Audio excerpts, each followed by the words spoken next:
With threats to our nation waiting around every corner, adaptability is more important than ever. When conditions change without notice, quick strategic thinking is crucial. And with obstacles consistently impending, determination is essential in overcoming them. It's this willingness, decisiveness, and resilience that sets Marines apart. With our fighting spirit, we don't just fight battles, we win them. Marines are the constant our nation counts on to fight the unknown. And through adaptable problem solving, we do just that.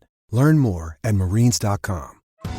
Survivor 46 is here, and so is On Fire, the only official Survivor podcast, and we have a twist this season. The winner of Survivor 45, Dee Valladares, will be joining us every week. We're going behind the scenes of the biggest moments, the how and the why things happen, and the strategy and analysis you can only get from someone like me, a Survivor winner. Listen to On Fire, the official Survivor podcast, wherever you get your podcast. It's only a kick, a jump, a block. It's only a serve. It's only a tackle, a run. It's only for the fans. After all, it's only pressure. You got this. Adidas.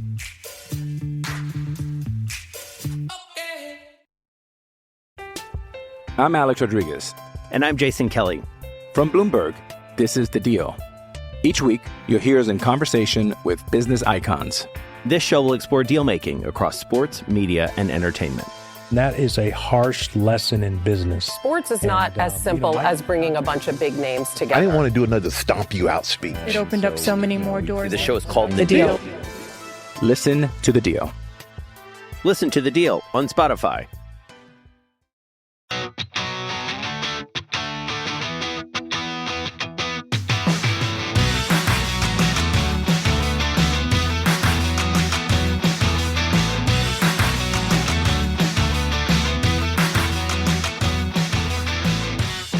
Welcome back, Ram fans. This is Rams Up, your favorite LA Rams podcast. We are proud members of the Fans First Sports Network. That's fansfirstsports.com. You can also follow us on YouTube. Our channel is at LA Rams Up. I'm your host, Mark. You'll hear from my co-host, Tom, on occasion as well. Hey, we're not Rams insiders. We're just longtime fans who love talking about our Los Angeles Rams. Let's get to it. Welcome back, Ram fans. Episode 408 of Rams Up. And I'm going to start with a trivia question. The answer to this trivia question is a player who wore number 8 for our Los Angeles Rams. Episode 308, I talked about Sam Bradford. Moving on to another guy. On August 27th, 1994, the Rams traded a fourth-round pick in the 1995 draft to the Broncos and acquired this player. He was a quarterback, became the Rams' third-string quarterback behind Chris Miller and Chris Chandler, quite a quarterback room at that time. This player played in 5 games, mostly as a place kick holder, and also played quarterback in 2 of those games. Finished his Rams career with 10 passes and 19 attempts for 141 yards, no TDs and 2 interceptions, a quarterback that came over from the Rams from the Broncos in 1994. The answer at the end of this episode. And I also wanted to share a real quick sports pet peeve. Really slim pickings when it comes to pet peeves. I've covered so many of them. But one of them occurred to me the other day. After Oakland upset Kentucky in the March Madness tournament, college basketball, they noted that the coach had told his team before the game, "We have to plan on practicing in this arena for a second-round game. We're not here just to participate." Something to that effect. And after they beat Kentucky, everybody was talking about that, this great speech he gave to his team. And you know what? It probably was a great speech. But how many times does the coach of a 16 seed or a 15, 14, 13 seed make that exact same speech and then they go out and lose by 40? Probably happens more times prior to a loss than it does to an upset win. But hey, I get it. It's a fun thing to talk about. It's kind of cliche, though. That's my sports pet peeve for this episode. Got some Ram ruminations here. Did you hear Sean McVay talking about the Aaron Donald retirement? Folks asking him, what's the plan? And he said more or less, hey, we are working on that as we speak. So I'm starting to think the Rams are in the process of making a move that's going to improve their defensive line or potentially the edge. Of course, he said, as I have said during many of our mocks, you talk about trading up or trading back. There are 31 other teams. They all have a plan too, and it may run counter to what your objective is, obviously. So whether the Rams get something done as far as a signing in the next week or so, or right before the draft, or a trade during the draft, takes at least 2 to tango, sometimes 3, if you're trading for a guy that has a franchise tag. I stumbled across a mock draft that I thought was pretty good. A draft on Fantasy Pros. They had 4 guys alternating picks. The first gentleman selected Byron Murphy, saying that with the Donald retirement, they have to go defensive line. You're not going to replace Aaron Donald. You're not going to follow in his footsteps and make everybody forget about the great number 99, but it just makes sense to replenish that position. And he took Murphy over Newton for the same reason Paul Walia and I have been leaning towards Murphy. He's better at getting to the quarterback, and the stats back that up. And with the second pick, kind of followed suit with what we have been doing here on Rams Up. They took a cornerback, but they took a cornerback we haven't really talked about, Mike Sanristil out of Michigan. And what they said about him was he's a guy that can play strong safety, can move up and cover the slot as well. And really good input on how I think the Rams should be approaching their secondary. Draft a guy that you can use in a variety of ways, figure it out later. They mentioned the Cameron Curl signing. They mentioned that Quentin Lake can play the slot or potentially safety. Same things we have been saying during our mock drafts. Bring in this guy out of Michigan, add to your secondary, figure it out as you go. Just a really good football player, a guy you want on your team, and a guy that will be on the field. Gives you just more flexibility in the secondary. But this is the problem with this cornerback out of Michigan. He's a former receiver. He's 5'9", 182 pounds, so I'm not really convinced he can play safety, especially strong safety. Former receiver with only 2 years experience playing cornerback, but has demonstrated some real talent, some real skill for the ball, understands routes, and has a knack for making big plays, but he really actually could be limited to playing the slot. Not sure if I agree with this safety assessment. And I asked Paul Walia to chime in, and that's kind of his feedback as well. A little bit undersized, but certainly very talented.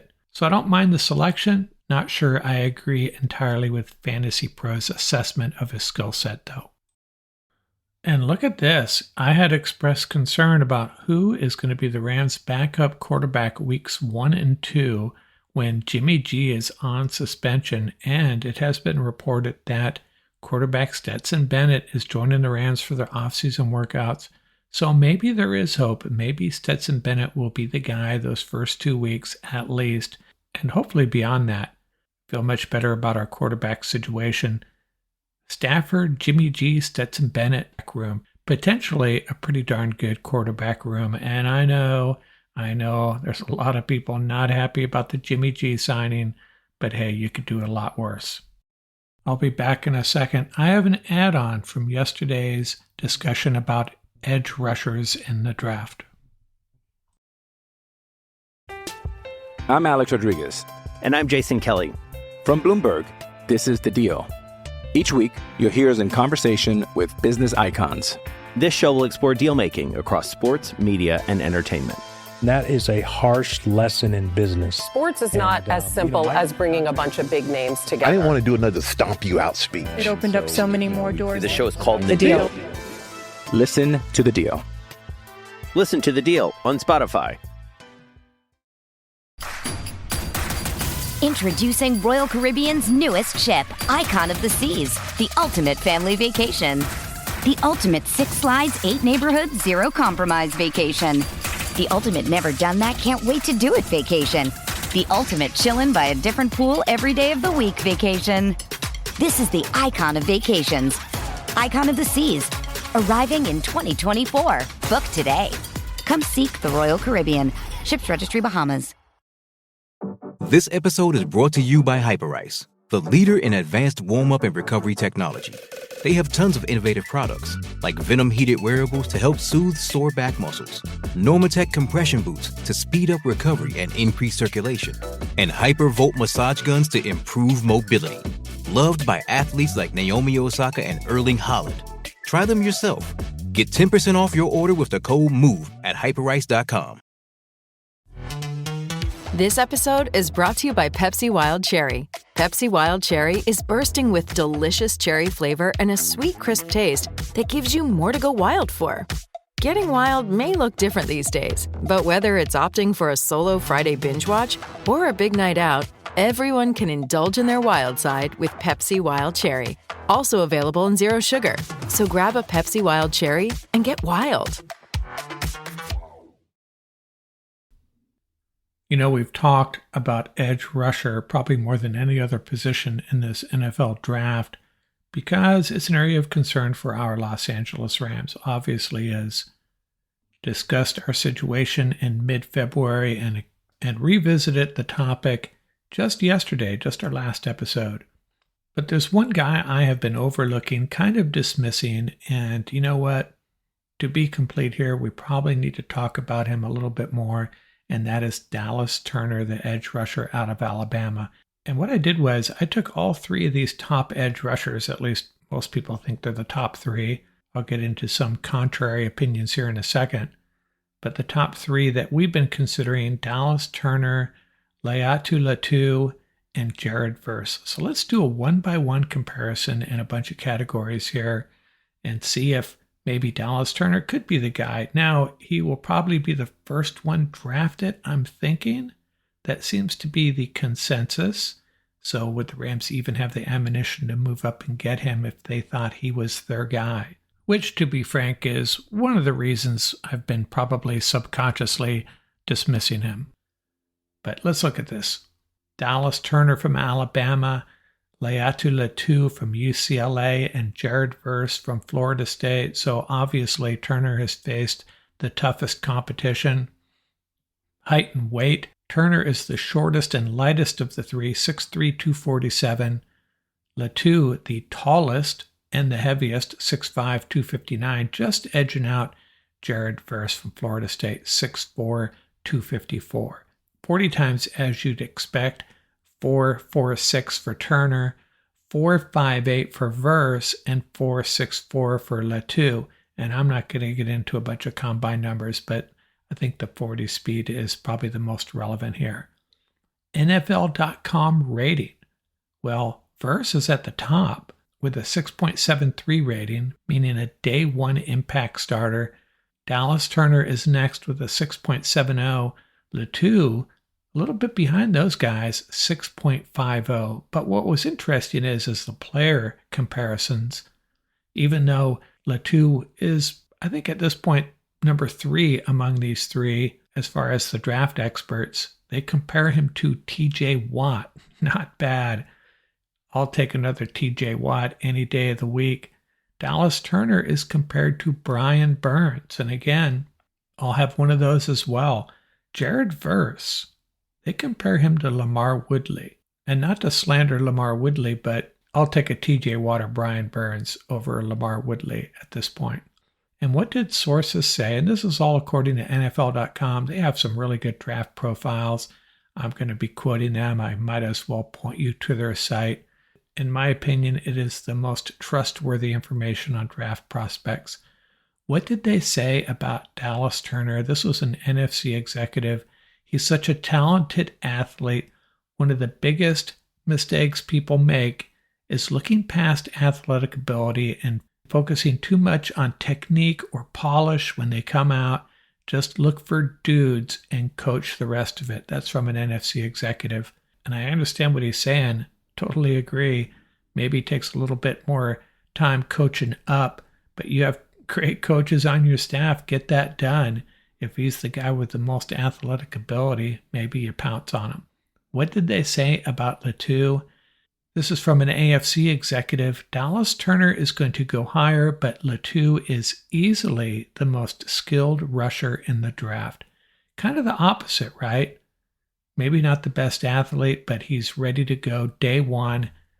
Is that what you want, though? Do you want a guy that maybe is ready to go, but in the end, Dallas Turner is going to be the better edge rusher? And what did they say about Jared Verse? This is from an NFC executive as well. He really sees the game well, and he's got the athleticism to go with it. I think he'll be one of the best defensive players to come out of this draft.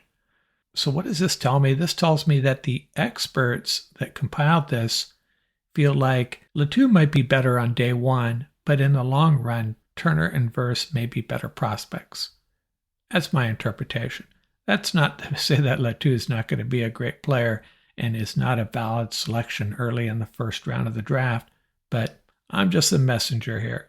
Let's look at some rankings, and it's all over the place. Daniel Jeremiah of NFL.com had it Turner, Verse, Latou. Draft Buzz had it Verse, and then Turner and Latou tied, 2A and 2B. Fox Sports had it Latou, Verse, Turner. And Pro Football Network, they had Turner number 1, Chop Robinson number 2, Verse 3, and Latou 4. And DraftWire had Latou 1, followed by Chop Robinson, and then Dallas Turner. Jared Verse was not in the top 5. He was bumped out by Braylon Trice and Muhammad Kamara. And it's a tough call deciding who I want the Rams to pick. I know they're going to figure it out on their own. And my only guess is who they want to take. Based on this information, I might lean towards Dallas Turner ahead of Verse and Verse ahead of Latou. And there's one other ding on Latou. He had that serious injury to his neck when he was at Washington. So you have to consider that. And I'm sure he's going to check out okay. And hey, remember, I mentioned this the other day. Robert Quinn had some serious medical concerns when he came out, and the Rams drafted him, and that turned out pretty good for the St. Louis Rams at the time.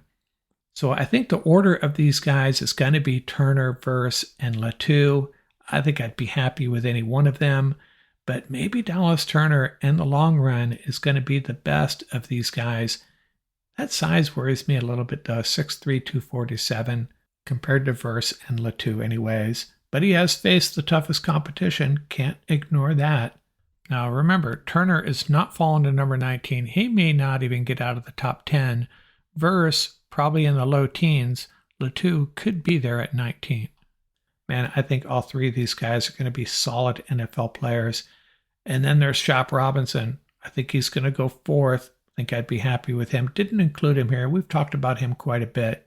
We'll take a closer look at the top edge rushers right before the draft. I'll get Paul on and we'll scrutinize these top 5 or 6 edge rushers and see who the Rams might jump on early in the draft. I still think they're going defensive tackle first at this point. But man, if they think Dallas Turner, Latou, or Jared Verse are going to be more of an immediate impact, and we can find someone in the 3rd round or 2nd round to plug in at defensive tackle, maybe that's the route they go. And the answer to my trivia question, the quarterback traded from the Broncos to the Rams for a 4th round pick in 1994, UCLA's Tommy Maddox. Rams released him after the 1994 season. His most significant production came with the Steelers at the end of his career, ended up starting 32 games for them.